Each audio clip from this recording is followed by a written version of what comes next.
when I was very young, I'm 49. When I was younger, my main concern was feed me. Because as a broke musician type, you don't see really far past your own food bowl.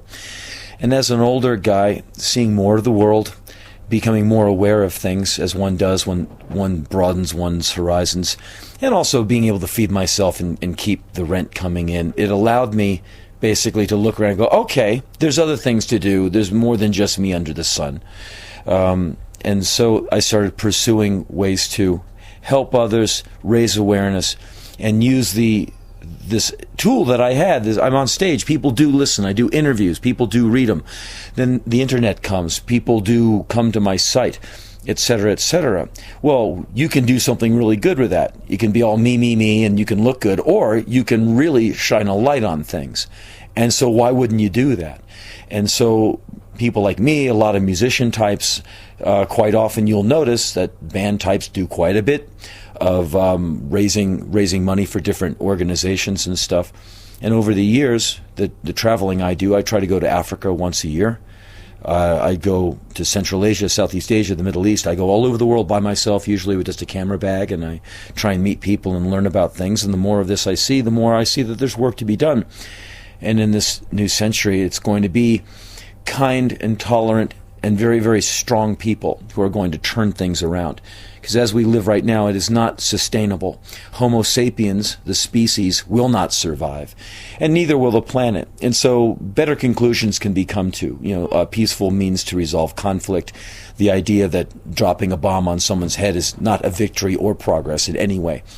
And these kind of ideas that the way to help prevent HIV and AIDS and the spread is to stop the poverty and food insecurity, to go after these ideas in this preventative way that helps, where no wars have to be fought. People just have to think differently. I'm trying to be part of that. We've also got Mandela Day coming up again in July. I mean, because he is the one who started the 46664 campaign.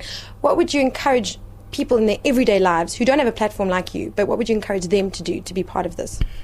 Well, to think of themselves as part of the world, and to look and to think globally, at least some of the day, to realize, where I come from, where people take showers to meditate. That's a lot of water that just went by for you to say Om. And there's other ways to achieve that. And the meditation's very nice, but that you don't have to do it to the tune of 47 gallons of water. Considering where you go to some parts of the world and water is a thing that is carried on someone's head, a long walk from a village where someone is very vulnerable to attack. And it's also 8 pounds a gallon to carry. And so there's things that people can do. And just looking around, I beg young people where I come from, young Americans, I beg them to get a passport, get visas put in that passport, get out into the world, go see things, go meet people, go engage and see what the rest of the world looks like, because it's nothing like America. A lot of the world is nothing like America. Food is a different idea. Life has a different idea. Your expectancy on the planet is a whole other thing. And so I try and inspire young people to wake up and to look around, and that's what people can do on Mandela Day or any other day. I mean, then how about this? If Mandela's day would be a day of awareness and kind of taking things in, then let every day be Mandela Day. How about that? That's a good idea. We have a thing in America called Black History Month. Every day's Black History Month to me. I mean, come on. Why relegate it to a month? I mean, it's and so these things, to me, are catalysts and incentives and spark points where people can turn on. And you never have to turn off. It's a way of thinking. It's just a different way of assessing everything you do, from getting to work, to eating food, to relating to other people. And this is a thing that anybody, anywhere can do. But the West is the one that holds the handle of what I call the lash, the globalization lash. And the lash, the part that hits other countries like Southeast Asia, parts of Africa certainly, Central Asia, parts of Eastern Europe. And so it's up for the people with the money, with the power, to help those who don't have. Because eventually, ultimately, that's how you are judged. You are judged by what the few did for the many, what the fortunate did for those not so fortunate. That's how you are judged at, how when you assess yourself. How did I do? Well, how did you do for others? That's how you did. And so for myself, the older I get, the more I want to do for others. So I got the meals coming in. I'm covered. I got it. So now that I got that happening, now I want to, rouse some rabble and get it happening. Also, a thing that's a big incentive for me is this whole sticking it to the man thing, which is a big deal for me, because there are forces in our world who thrive upon oppression, who, if you make bombs and bullets, what's your enemy? Peace.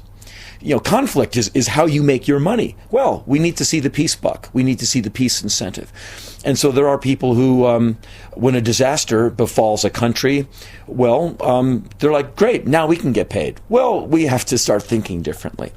During the Katrina disaster, well, that's a bad day for someone, not if you're a roofer. And so people were saying, well, buy stock in lumber, because they're going to need it down there. Like, don't put a smile on this. That's not the way to say yay. It's saving people is the good part, not your profit incentive. And so ideas have to change. And when I know that there's people who have a good time when something bad happens to someone else, I want to be a fly in that ointment. That's where I cast my small wrench into that machine and try and gum up those works as best as I can, with as much charisma and as much fun as I can have doing it. Because none of this it can also be fun, This does not have to be grim. You can have a lot of fun doing this. Which you do on stage in your shows. Oh, relentlessly. You've performed here before, so have you tailored your show this time around for South Africans, or how does it work for you? There will be a few things I'll be talking about, and I'm an American. To be in South Africa and not acknowledge where I am, to me, would be disrespectful.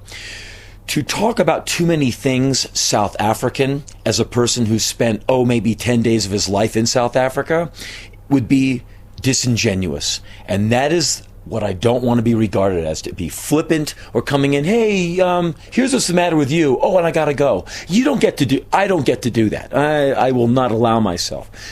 I will find things happening in a country like South Africa and go like, well, here's a similar thing happening in my country, and here's a little bit of history about that. Here's how it played out in your country. Here's how it played out in my country. Here's how it played out in Denmark. Very interesting. And I draw things together. And so there's definitely some things that happened in America and Australia, where I just was, and what happened here that I can go, look, here's how I'm tying it all in, being in all three of those different countries as a witness to these things.